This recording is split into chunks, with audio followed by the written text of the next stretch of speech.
வணக்கம். தந்தையின் பாட்காஸ்ட் செய்திகளை வாசிப்பது நவீன். முதலில் தலைப்புச் செய்திகளை பார்க்கலாம்.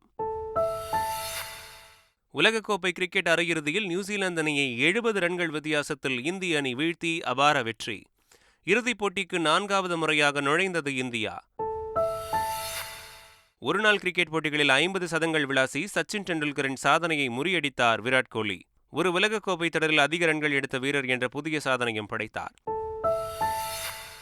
அரையிறுதிப் போட்டியில் நியூசிலாந்து அணியின் பேட்ஸ்மேன்களை ஆட்டம் காண செய்த முகமது ஷமி 7 விக்கெட்டுகளை வீழ்த்தி ஆட்டநாயகன் விருதையும் வென்று அசத்தல்.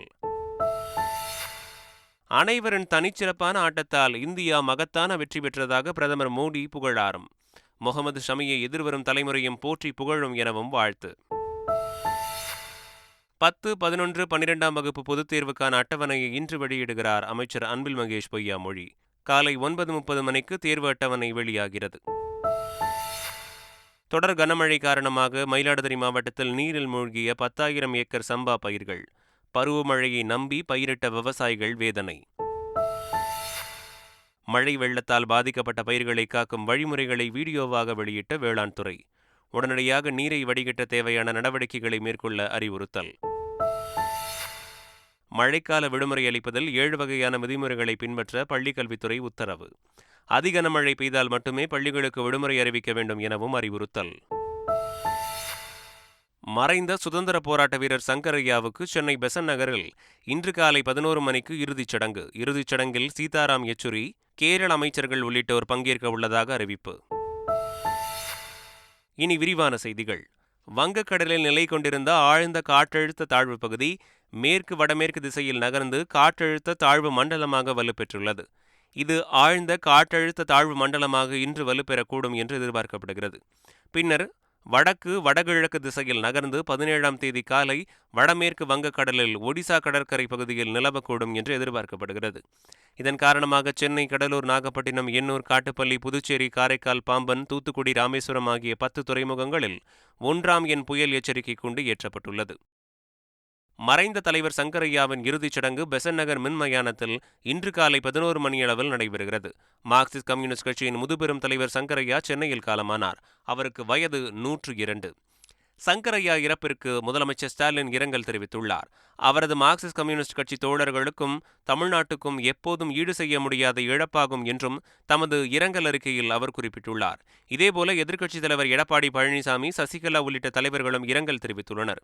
சங்கரையா உடலுக்கு அரசியல் கட்சித் தலைவர்கள், பொதுவுடைமை சிந்தனையாளர்கள் மற்றும் பொதுமக்கள் அஞ்சலி செலுத்தினர். மயிலாடுதுறை மாவட்டத்தில் கனமழை காரணமாக சுமார் 10,000 ஏக்கரில் சம்பா தாளடி நடவு செய்யப்பட்ட இளம்பயிர்கள் மழைநீரில் மூழ்கியுள்ளன. ஏக்கருக்கு 25,000 ரூபாய் வரை செலவு செய்யப்பட்டுள்ளதாக விவசாயிகள் வேதனை தெரிவித்துள்ளனர். பாதிக்கப்பட்ட நிலங்களை ஆய்வு செய்து நடவடிக்கை எடுக்க வேண்டும் என தமிழக அரசுக்கு விவசாயிகள் கோரிக்கை வைத்துள்ளனர். திருவாரூர் மாவட்டத்தில் பெய்த கனமழை காரணமாக சுமார் 500 ஏக்கர் பரப்பளவிலான சம்பா நெற்பயிர்களை மழைநீர் சூழ்ந்துள்ளதாக விவசாயிகள் வேதனை தெரிவித்துள்ளனர். வயல்களிலிருந்து வடிகால் மூலமாக தண்ணீரை வடிய வைக்கும் பணிகளில் விவசாயிகள் ஈடுபட்டு வருகின்றனர். தொடர்ந்து மழைநீர் வயல்களில் தேங்கி நின்றதால் பயிர்கள் அழுகிவிடும் என்றும் விவசாயிகளின் வாழ்வாதாரத்தை காப்பாற்ற வேண்டும் என்றும் அரசுக்கு கோரிக்கை வைத்துள்ளனர். மழை மற்றும் வெள்ளத்தால் பாதிக்கப்பட்ட பயிர்களை காப்பதற்கான வழிமுறைகளை வேளாண் துறை வீடியோவாக வெளியிட்டுள்ளது. அதில் உடனடியாக நீரை வடிகட்ட தேவையான நடவடிக்கைகளை மேற்கொள்ள வேண்டும் என்றும் பயிர் நுனிகளை கிள்ளி பக்கவாட்டு கிளைகளை அதிகரிக்க வேண்டும் என்றும் தெரிவிக்கப்பட்டுள்ளது. மேலும் முற்றிய பயிர்களாக இருந்தால் உடனடியாக அறுவடை இயந்திரம் மூலம் அறுவடை செய்ய வேண்டும் என்றும் நெல்மணிகள் ஈரமாக இருந்தால் உப்புடன் கலந்து காய வைத்து சேமிக்கலாம் என்றும் அறிவுறுத்தப்பட்டுள்ளது. பள்ளிகளுக்கு மழைக்கால விடுமுறை அளிப்பதில் 7 வகையான விதிமுறைகளை பின்பற்றி அறிவுறுத்தி பள்ளிக்கல்வித்துறை முதன்மை செயலாளர் உத்தரவிட்டுள்ளார். அதில் அதிக மழை பெய்தால் மட்டுமே பள்ளிகளுக்கு விடுமுறை அறிவிக்க வேண்டும் என அறிவுறுத்தப்பட்டுள்ளது. விடுமுறை குறித்த முடிவை பள்ளி துவங்குவதற்கு 3 மணி நேரம் முன்னதாக எடுக்க வேண்டும் என தெரிவிக்கப்பட்டுள்ளது. பாதிக்கப்பட்ட பகுதிகளுக்கு மட்டுமே விடுமுறை அறிவிக்க வேண்டும் எனவும் மாவட்டம் முழுவதும் விடுமுறை அறிவிக்கக்கூடாது எனவும் உத்தரவிடப்பட்டுள்ளது. 10, 11 மற்றும் 12ஆம் வகுப்பு பொதுத் தேர்வு அட்டவணையை அமைச்சர் அன்பில் மகேஷ் பொய்யாமொழி இன்று வெளியிட உள்ளார். நடப்பு கல்வியாண்டுக்கான பொதுத் தேர்வுகள் குறித்த அட்டவணை ஓரிரு நாளில் வெளியிடப்படும் என்று கடந்த 14ஆம் தேதி அமைச்சர் அன்பில் மகேஷ் பொய்யாமொழி தெரிவித்திருந்தார். இந்த நிலையில் இன்று காலை 9:30 மணிக்கு சென்னை கோட்டூர்புரத்தில் உள்ள அண்ணா நூற்றாண்டு நூலகத்தில் பொதுத் தேர்வு அட்டவணையை அமைச்சர் அன்பில் மகேஷ் வெளியிடுவார் என்று அறிவிக்கப்பட்டுள்ளது. சென்னை மாநகர ஆணையர் ராதாகிருஷ்ணனின் உதவியாளருக்கு தனியார் மருத்துவமனையில் முதலுதவி சிகிச்சை அளித்த விஷயத்தில் எதிர்க்கட்சித் தலைவர் எடப்பாடி பழனிசாமி எதையும் தெரிந்து கொள்ளாமல் பேசியுள்ளதாக அமைச்சர் மா சுப்பிரமணியன் கூறியுள்ளார். அரசு மருத்துவமனைக்கு போனாங்க, அங்க மருத்துவர் இல்ல, மருத்துவமனையின் நிர்வாகம் சொல்றாரு. இதெல்லாம் முழுசா தெரிஞ்சுக்கணும். ஒரு அறிக்கை வர்றதுக்கு முன்னாடி எதிர்க்கட்சி தலைவர் என்பது ஒரு பொறுப்பான ஒரு பொறுப்பு. இந்த ஒரு பொறுப்பான பதவியில் இருக்கிற ஒருவர் இந்த தகவலை கூட தெரிந்து கொள்ளாமல் இதை ஒரு குற்றச்சாட்டா சொல்லியிருப்பது என்பது அவருடைய அறியாமையை காட்டுகிறது. அவருடைய அதாவது என்ன ஒரு நிர்வாக திறமையின்மையை இது காட்டுகிறது. மத்திய அரசின் சார்பில் நடைபெறும் நிகழ்ச்சிகளை மாநில அமைச்சர்கள், ஆட்சியர்கள் புறக்கணிப்பது குறித்து தலைமைச் செயலகத்தில் விளக்கம் கேட்டுள்ளதாக மத்திய இணையமைச்சர் எல் முருகன் கூறியுள்ளார். சீஃப் செக்ரட்டரி போன மாசம் நான் பேசினேன். என்னங்க, நாங்க மத்திய அமைச்சர்கள் வந்தா உங்களுடைய ஆட்சியாளர்கள்ன்றதை விட ஆட்சி தலைவர்கள் கூட அன்னைக்கு பார்த்து ரொம்ப பிஸியாயிடுறாங்க அப்படின்றத சொல்லி நாங்க இன்ஸ்ட்ரக்ஷன் கொடுத்தோம். ஆனால் இன்ஸ்ட்ரக்ஷன் எதுவும் கொடுத்த மாதிரி தெரியல. ஏன்னா அவருக்கு ஸ்டாலின் அவர்கள் இன்ஸ்ட்ரக்ஷனுக்காக அவர் வெயிட் பண்ணுவாரா இருக்கும். அரசு பள்ளிகளில் உள்ள காலி பணியிடங்களில் முதற்கட்டமாக 2582 பணியிடங்கள் நிரப்பப்படும் என தெரிவிக்கப்பட்டுள்ளது. 13,000 காலி பணியிடங்களில் முதற்கட்டமாக 2222 பணியிடங்கள் நிரப்பப்படும் என அண்மையில் அறிவிப்பு வெளியானது. தற்போது கூடுதலாக 360 இடங்கள் சேர்க்கப்பட்டு மொத்தம் 2582 பணியிடங்களுக்கு பட்டதாரி ஆசிரியர்கள் தேர்வு செய்யப்படுவார்கள் என தெரிவிக்கப்பட்டுள்ளது. இதற்கான போட்டித் தேர்வு வரும் ஜனவரி 7 நடைபெறவுள்ளது. ஆளுநர் மாளிகையில் பெட்ரோல் குண்டு வீசப்பட்ட வழக்கின் ஆவணங்களை ஒப்படைக்குமாறு தமிழக டிஜிபிக்கு தேசிய புலனாய்வு அமைப்பு கடிதம் எழுதியுள்ளதாக தகவல் வெளியாகியுள்ளது. கடந்த மாதம் 25ஆம் தேதி ஆளுநர் மாளிகையில் பெட்ரோல் வெடிகுண்டு வீசிய கருக்கா வினோத்தை போலீசார் கைது செய்து சிறையில் அடைத்தனர். இந்த நிலையில் இந்த விவகாரம் தொடர்பாக என்ஐஏ தாமாக முன்வந்து வழக்கு பதிவு செய்தது. மேலும் வழக்கின் விவரங்களை தங்களுக்கு வழங்க கோரி தமிழக டிஜிபிக்கு என்ஐஏ தலைமை அலுவலகத்திலிருந்து கடிதம் அனுப்பியிருப்பதாக தகவல் வெளியாகியுள்ளது. மேலும் முதல் தகவல் அறிக்கை மற்றும் ஆதாரங்களை வழங்குமாறும் கேட்கப்பட்டுள்ளதாக தகவல்கள் தெரிவிக்கின்றன. ரயிலில் பயணிக்கும் பயணிகளின் பாதுகாப்பை உறுதி செய்ய கூடுதலாக காவலர்களை நியமிக்க அனுமதி கோரி தமிழக டிஜிபி ரயில்வே நிர்வாகத்திற்கு கடிதம் எழுதியுள்ளார். ரயில்வே பாதுகாப்பு குறித்த ஆலோசனைக் கூட்டம் விரைவில் நடைபெறவுள்ள நிலையில் இந்த கடிதம் எழுதப்பட்டுள்ளது. தமிழக ரயில்வே காவல்துறையில் ரயில்வே நிர்வாக அனுமதியுடன் தான் காவலர்களை நியமிக்க முடியும் என்பது குறிப்பிடத்தக்கது. சத்தீஸ்கர் மாநில மக்கள் பாஜக அரசு அமைவதை விரும்புவதாக பிரதமர் நரேந்திர மோடி கூறியுள்ளார். இதுகுறித்து எக்ஸ் தளத்தில் அவர் வெளியிட்டுள்ள பதிவில், இந்த முறை சத்தீஸ்கர் சட்டமன்ற தேர்தலுக்கான பிரச்சாரத்தின் போது தான் சந்தித்த அனுபவங்கள் இதுவரை இல்லாத அளவிற்கு ஆச்சரியமானதாக இருந்ததாக குறிப்பிட்டுள்ளார். தவறான நிர்வாகம், ஊழலின் பிடியிலிருந்து சத்தீஸ்கரை விடுவிக்கப் போவது பாஜக தான் என்பதை மக்கள் புரிந்து வைத்திருப்பதாகவும் அவர் குறிப்பிட்டுள்ளார். எந்த காலத்திலும் பாஜகவால் தமிழகத்தில் நுழைய முடியாது என அமைச்சர் உதயநிதி ஸ்டாலின் தெரிவித்துள்ளார். திமுக இளைஞரணி மாநாட்டை ஒட்டி கன்னியாகுமரியிலிருந்து தமிழகம் முழுவதும் வலம் வரும் பிரம்மாண்ட இருசக்கர வாகன பிரச்சார பேரணி தொடங்கப்பட்டது. அதனை தொடங்கி வைத்த அமைச்சர் உதயநிதி ஸ்டாலின் சிறிது தூரம் இருசக்கர வாகனத்தை ஓட்டினார். பின்னர் தொண்டர்கள் மத்தியில் பேசிய அமைச்சர் உதயநிதி ஸ்டாலின் எந்த காலத்திலும் பாஜகவால் தமிழகத்தில் நுழைய முடியாது என தெரிவித்தார். திமுகவின் கொள்கைகளை ஒவ்வொருவரிடமும் கொண்டு சேர்க்க வேண்டும் எனவும் தொண்டர்களிடம் அவர் கேட்டுக்கொண்டார். சபரிமலை ஐயப்பன் கோவிலில் மண்டல கால பூஜைக்காக நடை இன்று திறக்கப்பட உள்ள நிலையில் பாதுகாப்பு ஏற்பாடுகள் தயாராக இருப்பதாக கேரள டிஜிபி தெரிவித்துள்ளார். சபரிமலை ஐயப்பன் கோவிலில் நடப்பு ஆண்டிற்கான மண்டல பூஜை நாளை முதல் தொடங்க உள்ளது. இதற்காக கோவில் நடை இன்று மாலை 5 மணிக்கு திறக்கப்படுகிறது. இந்நிலையில் பாதுகாப்பு ஏற்பாடுகள் குறித்து டிஜிபி ஷேக் தர்வேஷ் சாஹிப் தலைமையில் ஆலோசனைக் கூட்டம் நடைபெற்றது.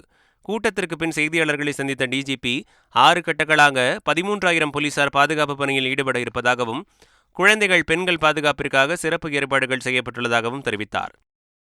இந்திய அளவில் தூய்மை பணியாளர் உயிரிழப்பில் தமிழ்நாடு முதலிடம் வகிப்பதாக கூறிய தேசிய தூய்மை பணியாளர் ஆணையத்தின் தலைவர் 1993 முதல் தற்போது வரை 227 தூய்மை பணியாளர்கள் உயிரிழந்துள்ளதாக தெரிவித்தார். புதுக்கோட்டையில் தூய்மை பணியாளர்களின் நிலை குறித்து ஆட்சியர் அதிகாரிகளுடன் ஆலோசனை நடத்தினார். பின்னர் செய்தியாளர்களிடம் பேசிய அவர், கர்நாடகா, குஜராத் உட்பட 11 மாநிலங்களில் தூய்மை பணியாளர்களுக்கான மாநில அளவிலான ஆணையம் உள்ளதாகவும் தமிழகத்தில் ஆணையம் அமைக்க பரிந்துரைத்துள்ளதாகவும் தெரிவித்தார். புதுச்சேரியில் நடைபெற்ற பழங்குடியினர் கௌரவ தின விழாவில் பழங்குடியின மக்களை தரையில் அமர வைத்த விவகாரம் தொடர்பாக விழா ஏற்பாடு செய்த தலைவர்களிடம் விளக்கம் கேட்டு நோட்டீஸ் அனுப்ப துணைநிலை ஆளுநர் தமிழிசை சவுந்தரராஜன் உத்தரவிட்டுள்ளார். ஆளுநர், முதலமைச்சர் ரங்கசாமி உள்ளிட்டோர் கலந்து கொண்ட விழாவில் பழங்குடியின மக்களுக்கு போதிய இருக்கை வசதிகள் செய்யாததன் காரணமாக அவர்கள் தரையில் அமர்ந்தனர். இந்த விவகாரம் குறித்து சிலர் கேள்வி எழுப்பியதால் அரங்கில் சர்ச்சை ஏற்பட்டது. உலக பொருளாதாரத்தில் இந்தியா மையப்புள்ளியாக உள்ளது என தமிழக ஆளுநர் ஆர்.என். ரவி தெரிவித்தார். டெல்லியில் நடைபெற்ற G20 மாநாட்டில் நிறைவேற்றப்பட்ட தீர்மானம் குறித்த கருத்தரங்கம் சென்னை அண்ணா பல்கலைக்கழகத்தில் நடைபெற்றது. அதில் பேசிய ஆளுநர் ஆர்.என். ரவி, G20 மாநாடு இந்தியாவிற்கு ஒரு திருப்பு முனையாக இருந்து வரும் காலகட்டத்தில் அனைத்து துறைகளுக்கும் முன்னோடியாக இந்தியா திகழும் என்று ஆளுநர் ஆர்.என். ரவி கூறினார். ஆந்திர முன்னாள் முதல்வர் சந்திரபாபு நாயுடுவுக்கு இதய கோளாறு இருப்பதாக அந்த மாநில உயர்நீதிமன்றத்தில் அவருடைய தரப்பு வழக்கறிஞர் தெரிவித்துள்ளார். திறன் மேம்பாட்டுக் கழக ஊழல் வழக்கில் கைது செய்யப்பட்டு இடைக்கால ஜாமீனில் இருக்கும் சந்திரபாபு நாயுடுவுக்கு ஜாமீன் கோரி அவருடைய வழக்கறிஞர்கள் ஆந்திர உயர்நீதிமன்றத்தில் மனு தாக்கல் செய்திருந்தனர். இந்த மனு மீதான விசாரணையின் போது சந்திரபாபு நாயுடுவுக்கு இதய கோளாறுகள் இருப்பதால் அவர் நன்றாக ஓய்வெடுக்க வேண்டும் என்று மருத்துவர்கள் அறிவுறுத்தியிருப்பதாக அவருடைய தரப்பு வழக்கறிஞர்கள் தெரிவித்தனர். இந்த மனு மீதான விசாரணை வியாழக்கிழமைக்கு ஒத்திவைக்கப்பட்டுள்ளது. நடராஜர் கோவிலில் புதிதாக எந்தவித கட்டுமானமும் செய்யப்படவில்லை என்று கோவில் பொது தீட்சிதர்கள் இந்து அறநிலையத்துறைக்கு பதில் கடிதம் அனுப்பியுள்ளனர். இது தொடர்பாக இந்து அறநிலையத்துறைக்கு கோவில் பொது தீட்சிதர்களின் செயலாளர் டி. சிவராம தீட்சிதர் எழுதியுள்ள கடிதத்தில், கடந்த 2022ஆம் ஆண்டு மே மாதத்தில் இருந்து சிதம்பரம் நடராஜர் கோவில் பொது தீட்சிதர் நிர்வாகத்திற்கு இந்து அறநிலையத்துறை தொடர்ந்து பல அறிவிப்புகளை சட்டவிரோதமாக அனுப்பி வருகிறது என்று குறிப்பிட்டுள்ளார். அந்த அறிவிப்புகளுக்கு கோவில் நிர்வாகம் சார்பாக தகுந்த உரிய பதில்கள் அனுப்பப்பட்டுள்ளது என்றும் அவர் குறிப்பிட்டுள்ளார். நடராஜர் கோவிலுக்கு அனுப்பிய அறிவிப்புகள் சட்ட ரீதியாக நிலைக்கத்தக்கதல்ல என்றும் அவர் குறிப்பிட்டுள்ள தீட்சிதர், இனிமேல் இத்தகைய தேவையற்ற கடிதம் தொடர்புகளை தவிர்க்குமாறு மீண்டும் ஒருமுறை வலியுறுத்துவதாகவும் தெரிவித்துள்ளார். உலகக்கோப்பை கிரிக்கெட் தொடரின் அரையிறுதி ஆட்டத்தில் நியூசிலாந்தை 70 ரன்கள் வித்தியாசத்தில் வீழ்த்தி இறுதிப் போட்டிக்குள் இந்தியா கால் பதித்துள்ளது. மும்பை வான்கடை மைதானத்தில் நடைபெற்ற போட்டியில் டாஸ் வென்று முதலில் பேட்டிங் செய்த இந்திய அணி 50 ஓவர்களில் 4 விக்கெட்டுகள் இழப்புக்கு 397 ரன்கள் குவித்தது. அடுத்து ஆடிய நியூசிலாந்து 49வது ஓவரில் 327 ரன்களுக்கு ஆல் அவுட் ஆனது. இதன் மூலம் 70 ரன்கள் வித்தியாசத்தில் வெற்றி பெற்ற இந்தியா 4வது முறையாக உலகக்கோப்பை இறுதிப் போட்டிக்கு முன்னேறியது. சர்வதேச ஒருநாள் போட்டிகளில் அதிக சதங்கள் அடித்த கிரிக்கெட் ஜாம்பவான் சச்சின் டெண்டுல்கரின் சாதனையை முறியடித்து விராட் கோலி உலக சாதனை படைத்துள்ளார். உலகக்கோப்பை கிரிக்கெட் தொடரில் நியூசிலாந்துக்கு எதிரான அரையிறுதி ஆட்டத்தில் விராட் கோலி சதம் விளாசி அசத்தினார். சர்வதேச ஒருநாள் போட்டிகளில் கோலியின் 50வது சதமாக இது அமைந்தது. 452 இன்னிங்ஸ்களில் சச்சினின் 49 சதங்கள் அடித்த நிலையில் 279 இன்னிங்ஸ்களிலேயே 50 சதங்கள் அடித்து கோலி வரலாற்று சாதனை படைத்துள்ளார். அது மட்டுமின்றி ஒரு உலகக்கோப்பை தொடரில் அதிகபட்சமாக 673 ரன்கள் அடித்த சச்சினின் சாதனையும் கோலி முறியடித்துள்ளார். ஒருநாள் போட்டிகளில் 50வது சதம் அடித்த கோலிக்கு பிரதமர் நரேந்திர மோடி வாழ்த்து தெரிவித்துள்ளார். தனது 50வது சதத்தை மட்டும் கோலி அடிக்கவில்லை என்றும் விளையாட்டு திறனை வரையறுக்கும் விடாமுயற்சியும் உணர்த்தியுள்ளார் என்றும் எக்ஸ் தளத்தில் மோடி பதிவிட்டுள்ளார். கோலியின் அர்ப்பணிப்புக்கும் ஈடு இணையற்ற திறனுக்கும் இதுதான் சான்று என்றும் பிரதமர் மோடி குறிப்பிட்டுள்ளார். விராட் கோலிக்கு முதலமைச்சர் மு.க. ஸ்டாலின் வாழ்த்து தெரிவித்துள்ளார். இது தொடர்பாக எக்ஸ் தளத்தில் பதிவிட்டுள்ள முதலமைச்சர் மு.க. ஸ்டாலின், சர்வதேச ஒருநாள் கிரிக்கெட் போட்டிகளில் 50வது சதம் விளாசிய விராட் கோலி கிரிக்கெட்டின் அற்புதம் என்றும் இது மகத்தான சாதனை என்றும் கூறியுள்ளார். தனது சாதனையை முறியடித்த கோலிக்கு கிரிக்கெட் ஜாம்பவான் சச்சின் டெண்டுல்கர் வாழ்த்து தெரிவித்துள்ளார். ஓர் இந்திய வீரர் தனது சாதனையை முறியடித்ததை காட்டிலும் மகிழ்ச்சியான நிகழ்வு வேறு இருக்காது என்று சச்சின் டெண்டுல்கர் கூறியுள்ளார். உலகக்கோப்பை அரையிறுதியில் அதுவும் தனது சொந்த ஊரில் உள்ள மைதானத்தில் கோலி உலக சாதனை படைத்திருப்பது பெருமகிழ்ச்சி தருகிறது என்றும் சச்சின் தெரிவித்துள்ளார். 50 ஓவர் உலகக்கோப்பை போட்டிகளில் அதிக சிக்சர்கள் அடித்த வீரர் என இந்திய அணியின் கேப்டன் ரோஹித் சர்மா புதிய சாதனை படைத்துள்ளார். நியூசிலாந்துக்கு எதிரான அரையிறுதிப் போட்டியில் சிக்சர்களை பறக்கவிட்ட ரோஹித் சர்மா கிறிஸ் கெயிலின் 49 சிக்சர்கள் சாதனையை முறியடித்து அசத்தினார். உலகக்கோப்பை கிரிக்கெட் தொடரின் 2வது அரையிறுதி ஆட்டத்தில் ஆஸ்திரேலியா தென்னாப்பிரிக்க அணிகள் இன்று பல பரீட்சை நடத்த உள்ளன. கொல்கத்தா ஈடன் கார்டன் மைதானத்தில் மதியம் 2 மணிக்கு இந்த போட்டி துவங்குகிறது. மீண்டும் தலைப்புச் செய்திகள். உலகக்கோப்பை கிரிக்கெட் அரையிறுதியில் நியூசிலாந்து அணியை 70 ரன்கள் வித்தியாசத்தில் இந்திய அணி வீழ்த்தி அபார வெற்றி. இறுதிப் போட்டிக்கு 4வது முறையாக நுழைந்தது இந்தியா. ஒருநாள் கிரிக்கெட் போட்டிகளில் 50 சதங்கள் விளாசி சச்சின் டெண்டுல்கரின் சாதனையை முறியடித்தார் விராட் கோலி. ஒரு உலகக்கோப்பை தொடரில் அதிக ரன்கள் எடுத்த வீரர் என்ற புதிய சாதனையும் படைத்தார். அரையிறுதிப் போட்டியில் நியூசிலாந்து அணியின் பேட்ஸ்மேன்களை ஆட்டம் காண செய்த முகமது ஷமி 7 விக்கெட்டுகளை வீழ்த்தி ஆட்டநாயகன் விருதையும் வென்று அசத்தல்.